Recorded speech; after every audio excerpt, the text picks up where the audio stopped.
On the 12th of January 2016, exactly at 15:20, Jonas H disappears from the view of surveillance cameras in the forest.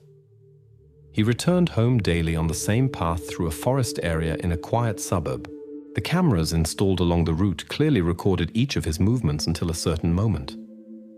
The last thing that could be recorded was Jonas's figure disappearing behind the fence of a neighboring property. After that, the trail disappears completely, as if dissolving into thin air.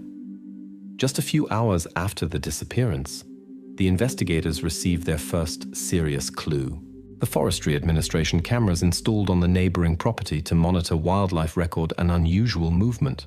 At 18:17, a middle-aged man whom neighbors know as the hermit Leif moves from the back door of his yard to an outbuilding and slowly drags a small wooden sled behind him. On it is a large sack, about 1 meter long and approximately 25 kilograms heavy. The sack is tightly tied with rope. The contours are blurred. It could be anything, from hunting prey to old things or tools. Leif constantly stops and looks around attentively, as if afraid of being noticed. The sled slowly disappears into the open gates of the barn. On the same evening, Leif's neighbors notice something else. From his outbuilding comes the constant humming of a diesel engine, mixed with the smell of smoking and diesel fuel. The humming is loud enough to drown out all other sounds from the barn. The neighbors have long grown accustomed to such sounds. In recent months, Leif often mentioned that he smoked fish at night, explaining this by saying he was busy in the garden during the day. Therefore, no one pays special attention to the noise. In parallel, questioning of relatives begins in Jonas H's house. The first suspect is Jonas's stepfather, Martin S. The investigators quickly find out that the relationship between the man and Jonas had been tense in recent weeks. This is also confirmed by neighbors who claim to have frequently heard arguments. However, the investigation has no direct evidence yet. The stepfather undergoes a 6-hour interrogation, but his statements are clear, albeit emotionally restrained. Martin claims that on the day of Jonas's disappearance, he was at his workplace, which is confirmed by his colleagues. However, the police do not yet exclude him from the circle of suspects, given the family atmosphere in the house. In the first 24 hours, the investigations focus mainly on the family. The police examine all circumstances of Jonas's life in detail, question his mother and stepfather. They search Jonas's room. All details of the last days are examined, but no suspicious traces are found in the house. At the same time, a separate group of criminalists begins to pay attention to neighbor Leif's property, but cannot yet proceed actively without an official search warrant. While the investigations stagnate, the press attention turns to the conflict within the family. Martin S. refuses any contact with journalists and even begins to avoid dealing with neighbors. The atmosphere around Jonas's family heats up rapidly. The suspicions against Martin appear obvious and natural. He himself retreats into the shadows and avoids any publicity. The police continue to actively check Martin's alibi. They question colleagues and check the camera recordings at his workplace. With time, it becomes clear that the stepfather was indeed far from home at the time of Jonas's disappearance. Colleagues confirm his presence at the workplace until late evening. Nevertheless, the investigators hesitate to finally free him from any suspicion. The relationship between Jonas and his stepfather was too tense to ignore possible motives. However, after just one day, it becomes clear that fixation on the family version could lead the police away from the right path. The false trail remains open for now.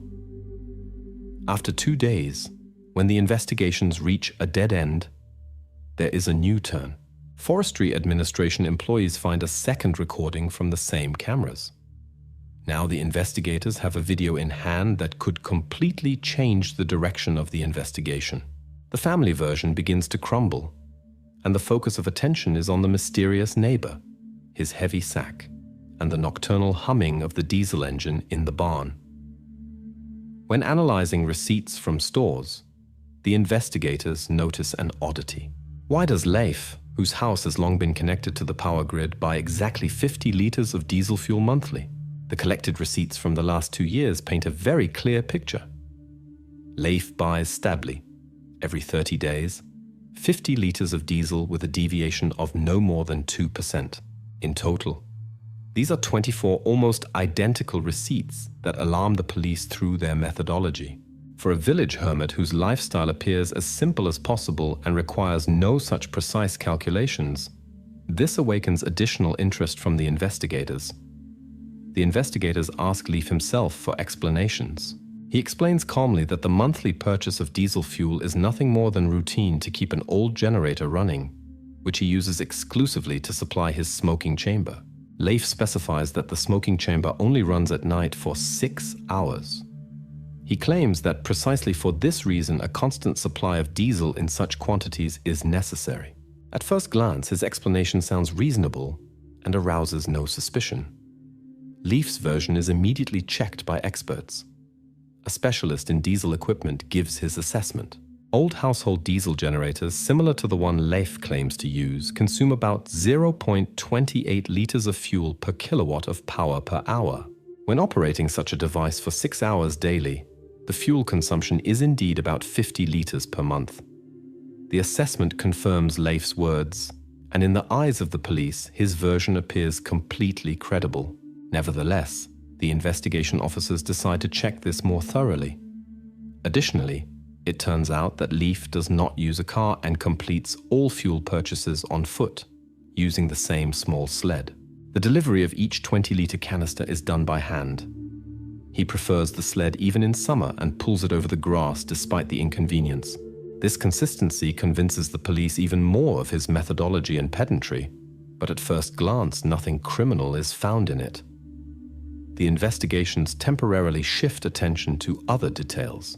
The police decide to postpone checking the version with the generator and fuel and consider it a quite explainable, strange hobby of the elderly hermit. At this point, the investigation sees no connection between this and the disappearance of Jonas H. In the official report, this direction is designated as secondary and not very promising, but remains open. However, this detail does not completely disappear into the background.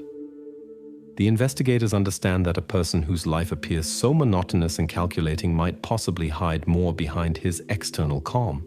The constancy of fuel purchases does not fit the image of a modest village resident who spends most of his time in solitude and silence. The investigators decide to continue observing the property and carefully document what happens there, awaiting new clues. After another night, police officers decide to measure the noise level near Leif's property during the operation of the diesel generator. A precise sound measurement is conducted at the property boundary. The obtained data is strange. 48 to 50 decibels. This corresponds to a sound comparable to a household air conditioner or a quiet office, but significantly higher than the norm for an ordinary household generator used in a domestic smoking chamber.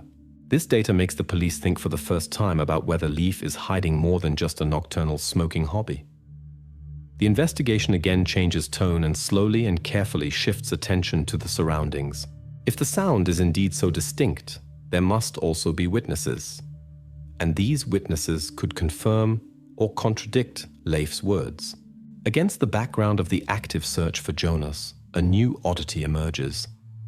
Why does his stepfather, Martin S., demonstratively avoid meetings with the press and not participate in organized volunteer searches? The investigators decide to recheck the details of Martin's alibi on the day of Jonas's disappearance. The metallurgical plant where the stepfather works provides a detailed extract from the access control system. According to this data, Martin S. came to his shift at 13:47 and left the plant premises only at 22:16, several hours after Jonas's disappearance. It seems everything matches his original statements. However, there is a serious discrepancy in the provided information. The investigators find an SMS message that Martin sent to his wife, Jonas's mother. The text was sent precisely at 15:20 and reads, "I will return later." At first glance, the message appears harmless, but raises questions for the police. Why does Martin send such a message while he is at the workplace? And according to his own words, does not plan to leave the plant before the end of his shift. The investigation team visits the plant again to question Martin's colleagues. One of the workers in the workshop confirms that he saw Martin at his workplace around 3:30. The employee's statement is clear and certain. Yes, he stood at his post, went nowhere. The colleague's words initially eliminate the investigators' doubts, but the oddity in the SMS message forces the investigators to examine the workshop's workflow more closely. During additional questioning, it turns out that the employee who gave the statement about Martin was in another part of the workshop and only saw him briefly from a great distance. The investigators wonder whether he might be mistaken or could have seen the wrong person. This makes the police doubt the reliability of Martin's alibi again. The investigating officers begin to check the detailed schedule of the working day. Technical breaks, lunchtime, all possibilities for brief absence are carefully examined. As a result of the analysis, a period is identified during which Martin was not in his colleague's field of vision, approximately 18 minutes from the time the SMS was sent. Exactly these 18 minutes become critical for understanding his role. The investigator's version is as follows. Martin could have left his workplace unnoticed, used the service exit, and briefly driven home. The distance from the metallurgical plant in Olin to the house where Jonas's family lives is approximately 48 kilometers on the winter road. The investigators suspect that the stepfather might have tried to cover this distance quickly, which would have allowed him to be near Leif's property at approximately the time when Jonas disappeared from the camera's field of view. However, the investigators' theory encounters objective difficulties. To verify the reality of this version, the actual time needed for the journey between the plant and the house is measured. The investigation team undertakes an experimental drive on the route from the metallurgical plant to the location of Jonas's disappearance. Weather conditions, road type, road surface condition, and permissible speed in winter are taken into account. Ultimately, the minimum recorded travel time is 40 minutes in one direction. This means that Martin theoretically could not have managed the round trip during the recorded 18 minutes of absence from the workplace. The investigators hesitate to completely close the version. Instead, the investigators decide to recheck the route and find alternative possibilities for shortening the travel time. Until then, the suspicion regarding the stepfather continues to hang in the air, but loses conviction with each new fact. Against the background of the already ongoing investigations, a new oddity emerges. The local veterinary clinic confirms documentarily that Leif regularly acquired antibiotics that are normally prescribed to rabbits. However, in clearly pediatric dosage. Police officers carefully check the register of veterinary prescriptions and medication sales from the last 6 months. During this check, an important point is discovered. The name on the labels of the bottles that were handed to Leif was corrected by hand. Externally, everything looks like a typical veterinary preparation for rabbits. However, checking the internal labeling of the bottle shows completely different information. Suspension per oral, 250 milligrams per 5 milliliters. The dosage, as the pharmacy expert determines, is absolutely identical to a standard children's antibiotic used for treating infectious diseases in humans and not in animals. The investigators decide to thoroughly question the veterinarian and Leif himself on this topic. During the first conversation, Leif remains self-confident and calmly explains that he acquired the preparations exclusively for his rabbits. He claims that the animals suffered from coccidiosis, a widespread disease in domestic rabbit breeding. Leif adds that he saw nothing strange about the changed labeling and paid no attention to the dosage, as he trusted the veterinarian's recommendations. The veterinarian confirms that coccidiosis is indeed a widespread disease in domestic rabbits. However, he also notes that the antibiotic used in this case is somewhat unusual, and the dosage corresponds exactly to the average therapeutic values recommended for humans, namely about 40 milliliters of suspension per day. The doctor emphasizes that he personally never issued such a preparation to Leif and can hardly remember the sale of exactly this preparation, despite the entry in the register. In an attempt to find a reasonable explanation, the police temporarily formulates the version that Leif might have used this preparation for self-treatment. He could have suffered from a hidden illness, for example, gastric erosion, and been reluctant to see an ordinary doctor due to character traits or fear of publicity. This version appears logical and explains the frequent visits to the veterinary clinic, Leif's secrecy, and his aversion to seeking official medical help. However, the investigating officers do not exclude other explanations. The investigators continue the examination of all nuances of the veterinary clinic's documentation and the history of acquiring the preparations. The police's attention is directed to subtleties in maintaining the prescription journal, which opens a new, unexpected turn. A handwriting expert brought in to analyze the preparation sales journal shares an important fact with the investigation. After careful examination, it becomes clear that the handwriting of the entry about acquiring the antibiotic issued in Leif's name differs from other entries in the journal that come from the veterinarian's hand. According to the expert's opinion, this entry was clearly added later than the original ones, making it an obvious forgery and calling into question the clinic's official version. At this stage of the investigation, the police cannot yet determine who exactly added the entry and when this happened. The forged entry indicates that someone in the clinic consciously tried to mislead the investigation, either to protect themselves or Leif. The veterinarian, on the other hand, insists on the complete transparency of his work and is genuinely surprised by this fact. The investigators intend to urgently find out who could be interested in such a forgery. 3 months after Jonas's disappearance, an unexpected witness appears in the investigation. A neighbor hunter who lives in the house opposite Leif claims that despite the humming of the diesel generator, he hears a muffled, dry cough at night. Clearly of human origin, the police react quickly and thoroughly to this statement. The neighbor hunter describes in detail what he has heard for several nights in a row. According to his words, through the monotonous noise of the running generator, a dry, quiet, but clearly distinguishable cough periodically penetrates.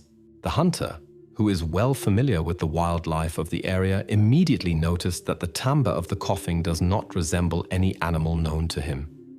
He has no doubts that it is a human sound. To verify the witness's words, the investigation brings in an independent audiologist. A sound recording of the noise is made and a detailed spectral analysis is conducted. The result is clear. The frequency spectrum of the sound completely corresponds to the characteristics of human coughing in the age range of 6 to 8 years.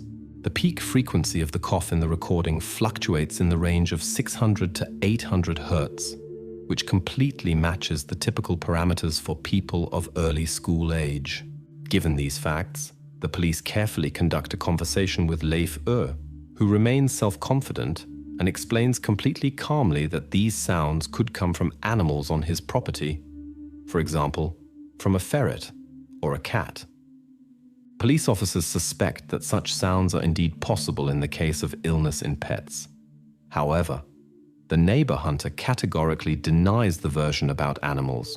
He explains to the police with certainty that he is well familiar with the natural sounds of local animals and birds, and that this sound belongs neither to a ferret, nor a cat, nor any other animal. The hunter even provided the police with a sound recording that he had made with his mobile phone to confirm his words. Experts additionally compare the audio recording of the cough with recordings of animals available in a special database. After this comparison, a match with known patterns is excluded. Nevertheless, the investigation cannot yet proceed to direct accusations and chooses a neutral formulation for the official report. The cough could come from Leif's sick rabbits.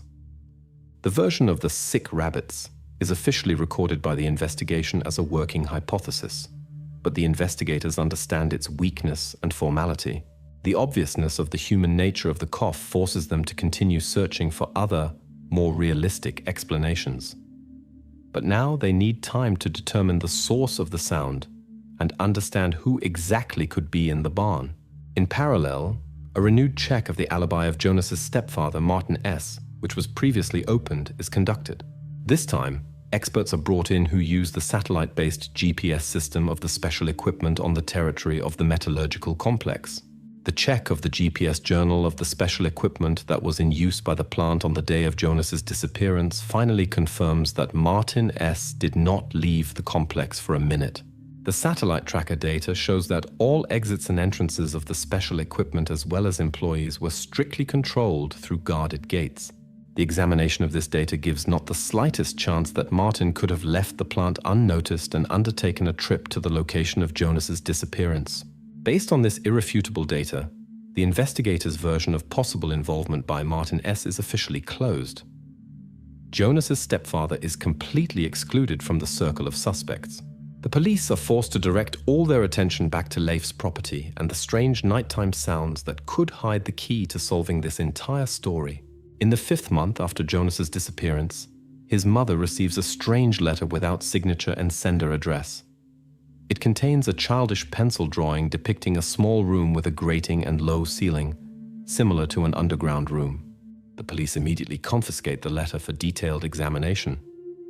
The first results surprise the investigators. The paper is unusual and quite rare. It is a product of the company Olin Stationery, a small local manufacturer whose goods are hardly to be found outside the region. Additionally, tiny linen fibers are discovered in the folds of the paper. The forensic examination establishes that the linen fibers are completely identical to the fibers of the sack that the Forestry Administration camera had recorded in the first hours after Jonas's disappearance. The investigators send the envelope and letter for fingerprint examination. Clear fingerprints are found on the surface of the paper and envelope, but they do not match any of those already known to the police. The check in the fingerprint database yields no results. The trace belongs to an unknown person who has not yet come into the field of view of law enforcement authorities. A graphology expert is brought in to try to determine the age of the author of the drawing. The specialist states with certainty, the drawing was executed by a hand characteristic of an age of about 7 to 8 years. This version is confirmed by specific strokes, errors in proportions and perspective that are exactly typical for this age. However, Jonas's mother, after carefully studying the picture, expresses serious doubts. She claims that her son was never able to draw perspective, and the drawing appears too complex for his abilities.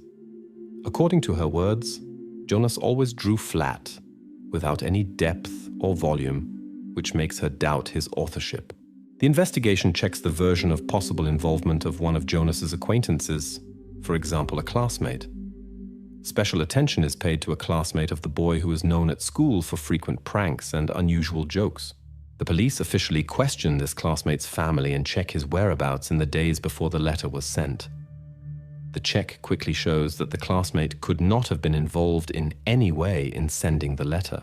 At the time of sending the anonymous envelope, he was on vacation in Sweden with his parents, which is confirmed by tickets, stamps in the passport, and witness statements. Thus, the version of the school prankster is officially recognized as untenable, but the investigation is not yet ready to close it completely. The version remains open, although unlikely. The investigators return again to the letter and try to find other explanations for the strange coincidences with the case. A DNA analysis is brought in to check possible involvement of Leif, the main suspect in the Jonas case. After conducting a thorough DNA analysis, another surprise emerges. On the envelope and drawing, any DNA traces of Leif or other suspects known to the police are missing. The experts reach the clear conclusion. The letter was delivered to Jonas's mother by a third person unknown to the police. At the same time, traces of an adult are found on the envelope, which excludes the version that the sender could be a child. Now the investigators face a new serious task: to establish who and why could have transmitted this letter that indirectly confirms the terrible assumptions about Jonas's fate, and why the sender remains completely anonymous. The police also assume that Leif possibly had an accomplice, a person who wanted to warn the investigation in this way or direct it in the right direction, while avoiding direct contact and possible persecution. The investigation is once again forced to expand the circle of suspects, as it understands that the case goes far beyond a simple kidnapping by one person. Now the investigation sets itself the task of finding out who and why sent such an unusual message to the mother. More than 6 years have passed since Jonas's disappearance, and the case has practically come to a standstill. But the spring flood unexpectedly changes the situation. Jonas's father, who is performing normal work to clean an old drainage pipe, feels unusually warm air flowing from a crack under the foundation of an abandoned barn on Leif's property. Immediately after this, the father reports this strange observation to the police. The investigation group, which already has a long history of unsuccessful observation of the property, quickly conducts an examination with a thermal imaging camera. At an outside air temperature of about +3 degrees Celsius, the thermal imaging camera shows a stable temperature spot under the barn floor. The temperature on the device display remains stable at +18 degrees Celsius, which categorically does not correspond to the normal conditions of ordinary soil or an unheated building. The police immediately summons Leif to the location and asks him to explain the strange heat under his barn. He does not lose his composure and again explains confidently. Allegedly, his smoking chamber is to blame, which regularly heats the clay floor of the barn to such a temperature. However, an independent expert in thermophysics who was consulted clearly rejects this explanation. According to his words, even the intensive work of a household smoking chamber is not capable of maintaining such a temperature stably and evenly in soil that has been frozen over winter. When the police presents Leif with the results of the thermal imaging, he tries to explain this as a device error. Leif firmly insists that the moist spring soil reflects infrared rays and thus creates false heat spots. However, the technician who worked with the thermal imaging camera categorically excludes this possibility. He explains that the device is calibrated and checked, and the measurement results clearly indicate the presence of artificial heating of the subfloor space. The investigators now finally understand that Leif's version about the domestic use of the generator for smoking is no longer credible. The next check of reports about fuel purchases at the local gas station, as well as the electricity meter data from Leif's house for recent months, shows a critical discrepancy with his words. According to official data from the gas station, regular purchases of 50 liters of diesel took place until the most recent time, and the nighttime electricity consumption in Leif's house was minimal. In fact, the house consumed no electricity at night, which confirms the generator was by no means running for household purposes, but was supplying some hidden equipment underground. The false version about Leif's generator hobby is officially closed. The investigation understands that the generator, the smell of diesel, and the constant nighttime noise from the barn were merely camouflage for something more serious and hidden. Now all of Leif's previous explanations finally lose weight, and his property becomes the main object of criminal investigation and goes into the status of a critical object. However, the surprises do not end there. On the day of the investigation, the police install seismic sensors near Leif's property for additional checks. The devices capture not only the sound of the generator, but also other sounds, stranger and clearly more structured. The seismic sensors installed at the edge of the property capture a series of repeated triple knocking sounds coming from underground. These knocking sounds have an obvious structure reminiscent of the Morse alphabet and repeat exactly 5 series. Experts identify the signal as a clear message, dash, dot, dot, dot, dot, which can be deciphered as a distress signal. Police officers quickly connect this fact with previous testimonies about childish coughing heard by neighbors. Now, Jonas's family, investigators, and even prosecutors are convinced of the necessity of immediate official intrusion onto Leif's property. Based on all collected evidence, starting with inexplicable thermal anomalies and ending with clearly human sounds coming from the earth, Jonas's family and the prosecution issue an urgent judicial search warrant for a complete search of the property. The investigation finally receives the legal opportunity to open the mysterious underground space, whose existence is now confirmed not only by witness testimonies but also by objective technical means. 6 years after Jonas's disappearance, the police opens a hatch in the floor of the barn on Leif's property. Underneath, a deep bunker is discovered in which Jonas is found alive but extremely emaciated. His rescue becomes the key event of the investigation. The police documents the place where Jonas was held the entire time. The underground space is carefully constructed. The dimensions of the room are exactly 3 by 4 meters. The depth, 2.4 meters. The walls are lined with styrofoam panels that muffle external sounds and prevent noise from penetrating outside. In a separate compartment of the bunker, a diesel generator is discovered, housed in a special sound-isolating hood. An automatic timer is installed on the generator. The device ran strictly from 22 o'clock until 4 o'clock in the morning every night. This corresponds completely with the data about regular fuel purchases. Exactly with such a schedule, diesel consumption amounted to about 50 liters monthly. Jonas's condition is serious but stable. Doctors establish extreme malnutrition and psychological disorientation, but his life is no longer endangered. Jonas is under constant supervision by doctors and psychologists, and Leif is immediately arrested. Jonas's first statements allow the police to reconstruct some details of his captivity. He says that the sounds of the generator strictly began at night and lasted long, and at midday, complete silence set in. To the question of how he managed to orient himself in a closed space, the medics explain that after long stay under such conditions, his hearing adapted and he learned to distinguish the finest vibrations of the walls and floor, which allowed him to determine the time of day and the approach of someone to the bunker. In parallel, the origin of the antibiotics is clarified, which Leif had previously bought at the veterinary clinic under the pretext of preparations for rabbits. Medics confirmed that the preparations were used for Jonas, who regularly developed respiratory infectious diseases due to humidity and lack of sunlight. Thus, the false trail of Leif's self-treatment is finally removed from the agenda and officially closed by the police as untenable. Additionally, the investigators returned to the previously received letter withdrawing that had raised many questions.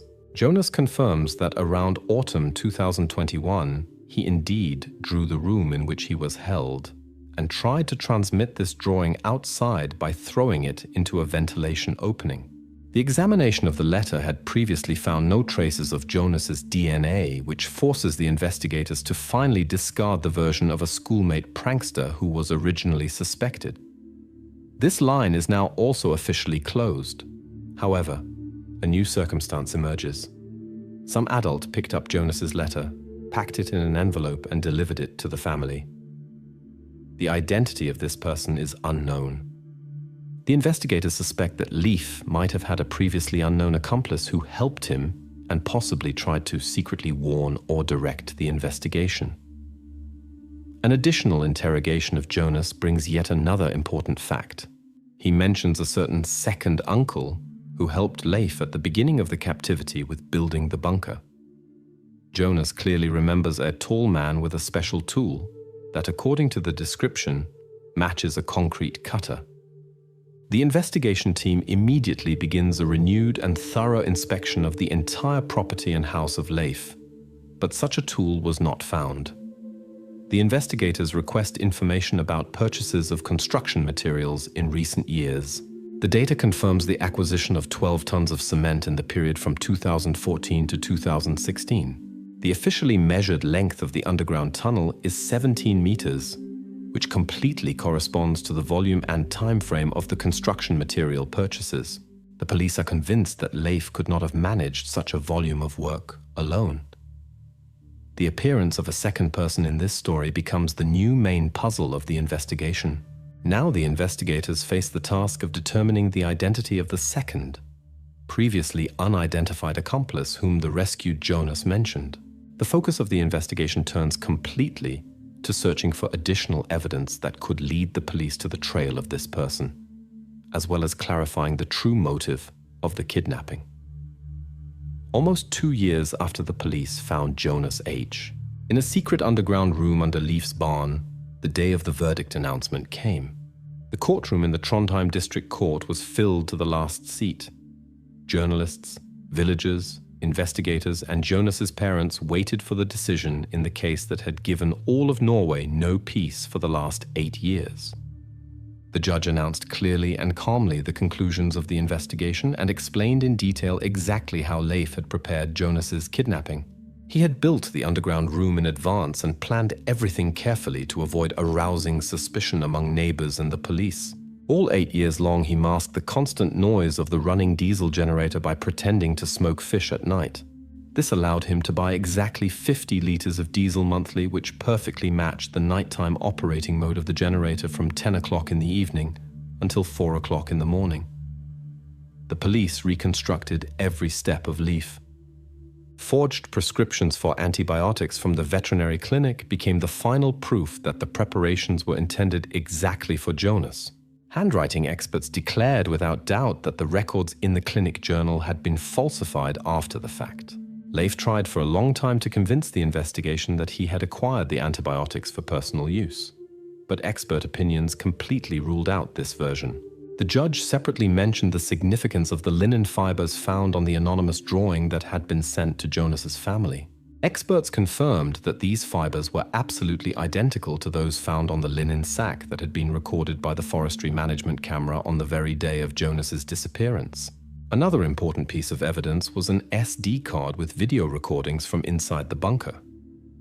The images of Jonas's daily life in captivity shocked the investigation and became irrefutable proof of Leif's guilt. Furthermore, the investigation checked the purchase journals for cement from 2014 to 2016. It was proven that Leif had personally acquired more than 12 tons of construction material, which exactly corresponded to the dimensions of the tunnel and underground room discovered under his barn. Experts confirmed that this work was impossible to carry out without the involvement of a second person. However, their identity could not be established. As the judge was already beginning to read the concluding part of the verdict, Leif suddenly fell to the floor and began complaining of chest pains. Court officers and medical personnel immediately responded to the incident. However, a medical examination a few minutes later revealed that there were no signs of an actual attack in the defendant. The trial was quickly resumed, and Leif had to return to the defendant's place. Ultimately, the court found Leif guilty of kidnapping and unlawful deprivation of liberty of Jonas H. The judge announced the verdict without emotion: 19 years imprisonment.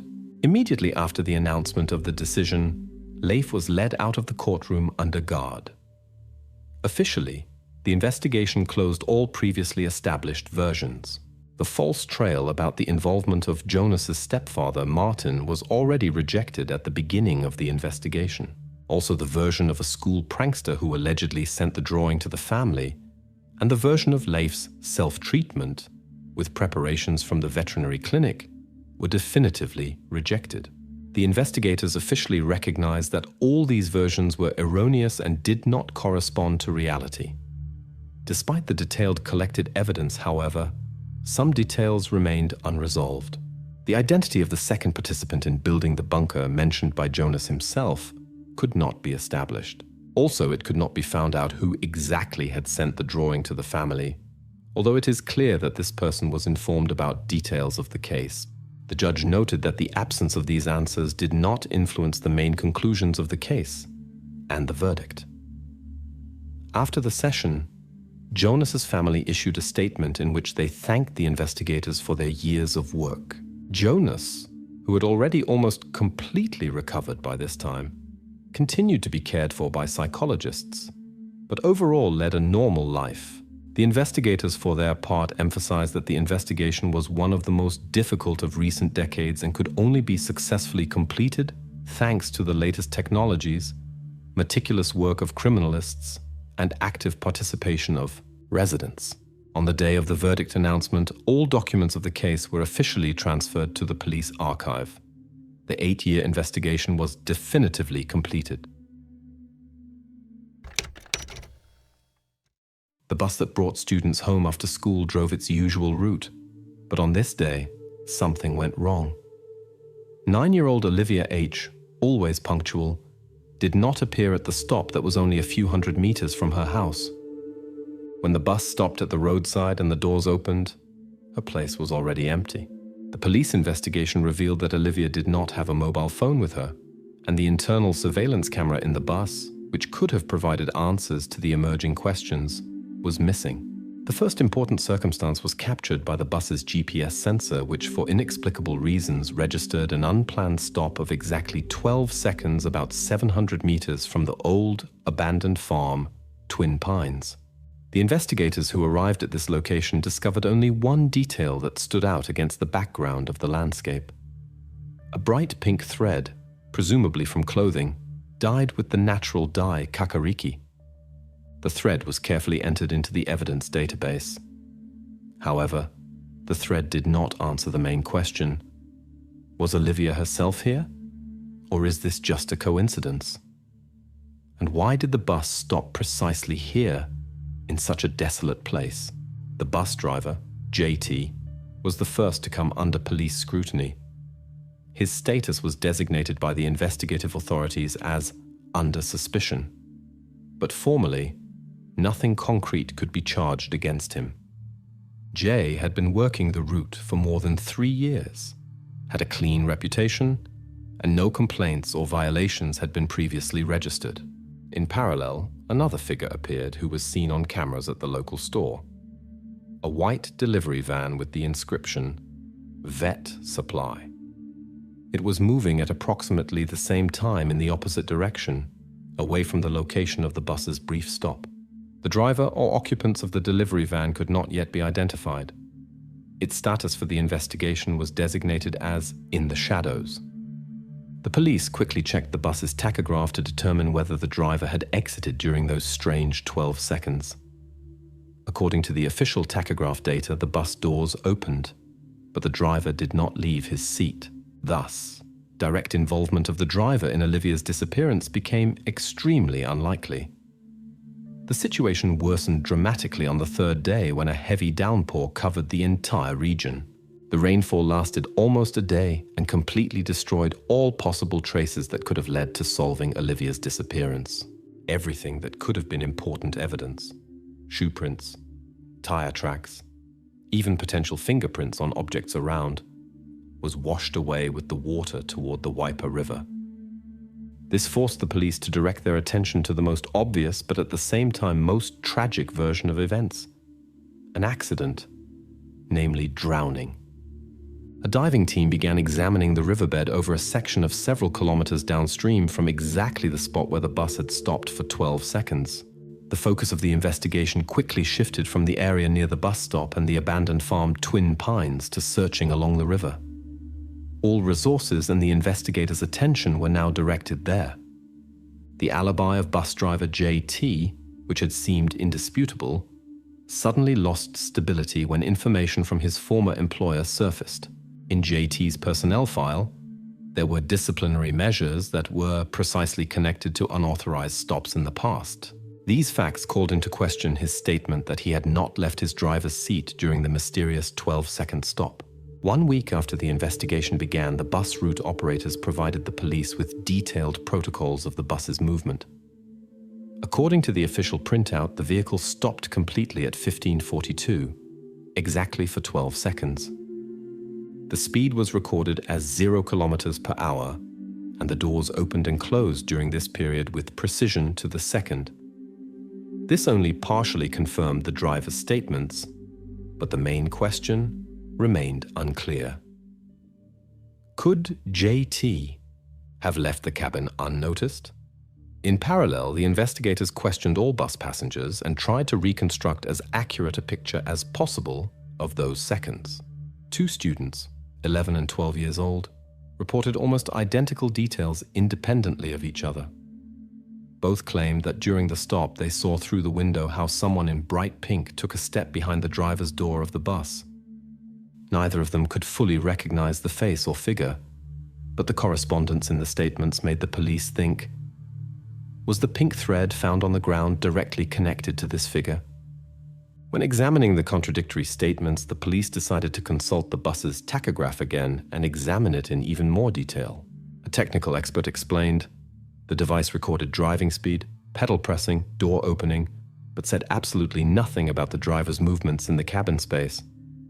This meant that although the tachograph confirmed the immobility of the bus and the absence of gas pedal pressure, the driver could very well have unbuckled his seatbelt, stood up, or turned around in those 12 seconds. In fact, the driver was in the blind spot of the sensors. Thus, the initial certainty of his innocence was again replaced by doubt.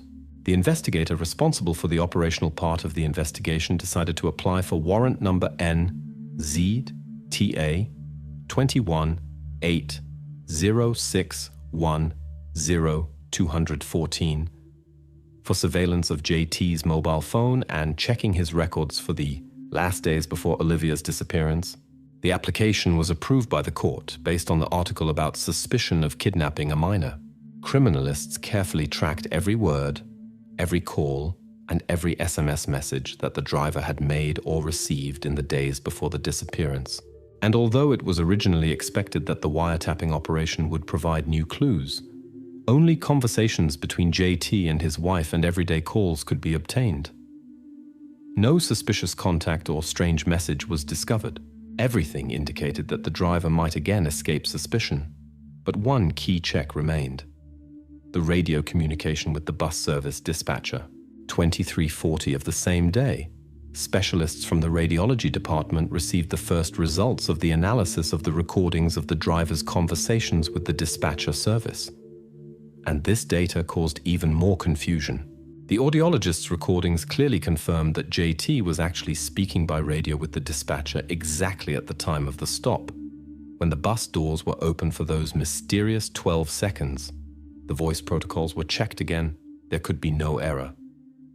At the moment when, according to the student's statements, a person in pink took a step behind the bus door, Jay was in contact. His voice sounded confident and calm, without signs of tension or haste, as if he did not notice at all what was happening around him. This recording significantly strengthened JT's alibi and removed the investigator's suspicions from him. But the investigation had to continue, as the mysterious figure in pink was still not identified. The investigators, realizing that the version of the driver's involvement had become less likely again, decided to shift the emphasis. The focus of the investigation shifted to Olivia's environment, as in such cases checking relatives and close friends was not only mandatory, but absolutely necessary. While police attention gradually moved away from the figure of the bus driver, it naturally switched to Olivia's immediate environment. The missing girl's mother, Emma H., suddenly found herself at the center of a new turn in the investigation after an unusual photo was discovered on her Instagram. In the picture dated 2017, a unique handmade sweater with traditional kohaiwai pattern could be seen, identical in color to the thread found at the stop. The investigators harbored a suspicion. Could the family have intentionally exaggerated financial problems to hide a possible departure from home by Olivia? To clarify this version, the police requested and examined the family's bank records for the last 3 years. It turned out that the family indeed had difficulties. Mortgage payments were made irregularly, and debts arose almost monthly. At first glance, the situation seemed understandable. Financial problems could have been the cause of a family conflict, but the matter was complicated by statements from the closest circle. At the center of the new episode of the investigation was Emma H.U.'s brother, Olivia's uncle Simon G., status witness. He informed the police about frequent and tense disputes between Emma and her husband regarding the upbringing and control of Olivia. According to his words, the atmosphere in the house was tense, and 9-year-old Olivia was under strict parental supervision. This led the police to suspect that Olivia might have tried to leave the house independently to move to one of the relatives. When checking the version of a possible voluntary departure by Olivia, the investigators questioned the neighbors. Their statements unexpectedly contradicted the version of the family conflict. All those questioned confirmed. On the morning of that day, Olivia seemed cheerful and showed no signs of tension or concern. No one noticed anything unusual, neither in Olivia's own behavior nor in her relationships with her mother. The neighbors particularly emphasized that Olivia always communicated friendly with the people around her and was obviously attached to her mother. Thus, the investigators faced diametrically opposite pictures described by family members and neighbors. Was the conflict within the house so deep that it led to flight? Or was that just an exaggeration by the relatives? Despite the neighbors' statements, the police decided to carefully check the possibility that Olivia could independently go to her relative who lives in Huntley, about 50 kilometers from her house. The investigators checked all bus companies in the region and thoroughly examined passenger lists and sold tickets for the period of the 7th of June and the following 2 days. However, no ticket was bought in the name of Olivia H. Additionally, bus drivers and employees of gas stations along the route were questioned. No one saw a 9-year-old passenger traveling without adults. Thus, the version of a voluntary departure to relatives was officially excluded. The situation changed definitively when almost 2 years after the disappearance, the results of the forensic examination of the yarn found at the bus stop location arrived. In the laboratory, it was confirmed that the thread discovered by criminalists in June 2018 was dyed with the same plant pigment kakariki as the unique sweater depicted in the old photo from Emma H.'s Instagram. Thus, the version of a random coincidence and the presence of similar clothing on someone else completely collapsed. Experts came to the unambiguous conclusion: the thread belonged exactly to the sweater that Olivia had previously worn. Now the investigators had to understand why the sweater appeared exactly at this location, near the old abandoned farm that lies along the road SH39. This detail finally led the investigation beyond the family circle and forced the investigators to return directly to the scene of the disappearance. The police shifted their focus back to road SH39. Exactly this area had to be examined as detailed as possible now. Extended search actions along the entire length of the road lay ahead, which could lead to new evidence and testimonies.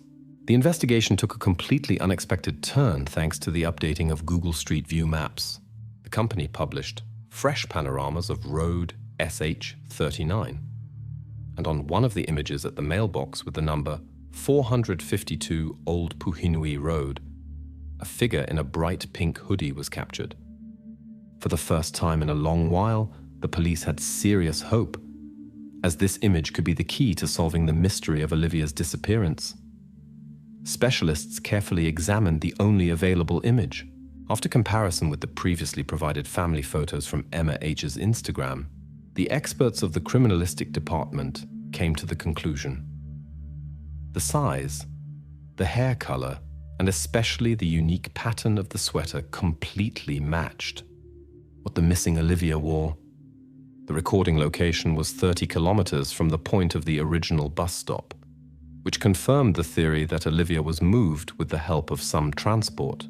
The investigators understood that Google Street View updates the images every few years, which means that the photo was relatively new and could be a real breakthrough. Despite the clarity of the matches, part of the experts expressed doubts about the authenticity of the image. The question arose: could someone have falsified the spherical image from Street View to mislead the investigations? After an official request to Google, the company handed over to the police the unprocessed log files of the LiDAR scanner, which excluded the possibility of falsification. The date and time of the recording were officially confirmed. Technical specialists finally convinced themselves of the authenticity of the image and eliminated all doubts that the image was real and had not been subjected to manipulations. The news about the photo spread quickly among the locals, and soon an elderly man approached the police station claiming that the woman in the photo was his own granddaughter. The pensioner pointed to the similarity of the clothing and particularly emphasized the bright pink sweater, allegedly knitted by his wife. The investigators were obligated to check these words, as at this point the entire version about Olivia's whereabouts could have ended. The verification, however, showed completely different results. Police officers visited Hamilton Boys and Girls School, where this pensioner's granddaughter attended school. According to the attendance register, she was in class on the day and at the time of the recording, which her teachers also confirmed. The granddaughter could not physically be at another location. Thus, the pensioner's false version was completely excluded from the list of possible explanations. On the same day, the investigation group immediately went to the specified coordinates: 452 Old Puhinui Road. As they approached the old farm, the police officers immediately noticed signs of unrest. Loud barking of several guard dogs and locked high gates. When examining the perimeter through the fence, the officers noticed a white delivery van parked in the semi-dark hangar with the inscription "Vet Supply." Exactly such a vehicle was seen near the bus stop on the day of Olivia's disappearance in 2018. In order not to violate procedures, the police did not immediately penetrate the territory. Instead, the officers requested a search warrant to legally enter and check the farm for traces or the presence of Olivia herself.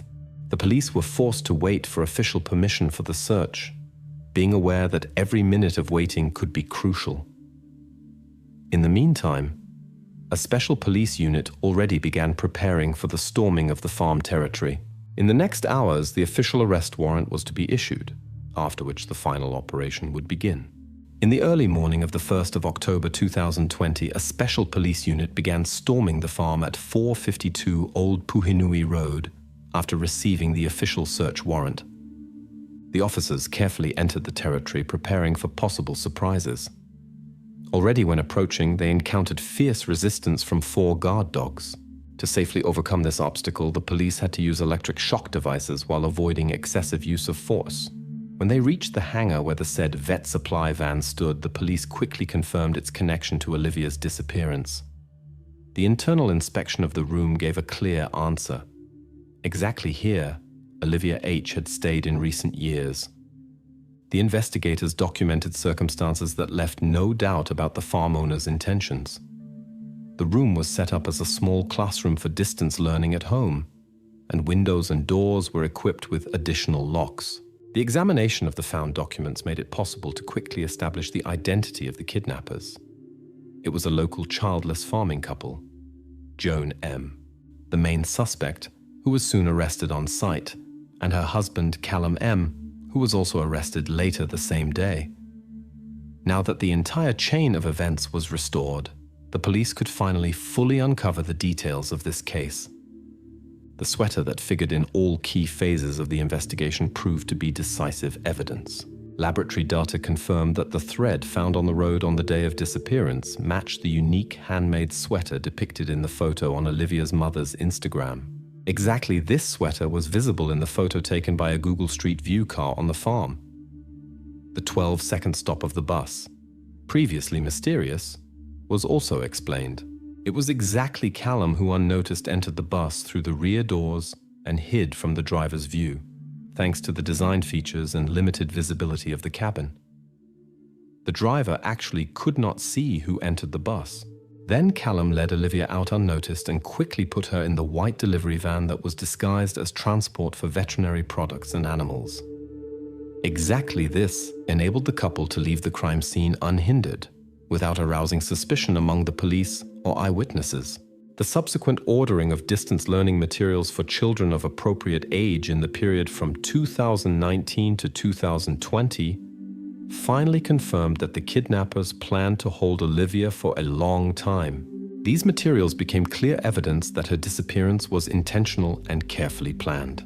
The conducted forensic inspection confirmed physical barriers. A massive lock on the gates and the presence of aggressive dogs were a reliable means of detention. At the moment of arrest, Joan tried to put up desperate resistance. She locked herself together with Olivia in a room, tried to barricade the door with furniture, and threatened to use violence in case of a storm. The police officers had to intervene carefully and operatively, avoiding the use of brute force. After a short struggle and careful application of special means, Joan was neutralized and arrested. Olivia suffered no physical harm and was immediately handed over to doctors and psychologists to provide assistance. Callum was arrested without resistance outside the farm grounds when he returned from a neighboring property. The couple was taken to the police station for further questioning and investigative measures. The court trial that took place on the 27th of February 2024 at the Hamilton District Court ended with a strict verdict. Joan M. was sentenced to 17 years of imprisonment, and her husband and accomplice, Callum M., received 12 years in prison. During the court proceedings, the motive for the kidnapping was fully revealed. The couple had unsuccessfully tried for many years to have their own children and decided, in desperation, on this crime. Exactly their personal tragedy led to such an extreme step. However, even after the case was closed, unsolved details remained. In particular, the investigators failed to establish the identity of the person who helped the couple create forged documents for homeschooling. The server of the internet provider through which correspondence and registration of documents took place was destroyed in a fire under unclear circumstances. This part of the story remains classified to this day. Thus, officially ended the sensational and dramatic case of Olivia H, which began as a mystery in the small town of Te Awamutu and took an unexpected turn thanks to a random image from Google Street View.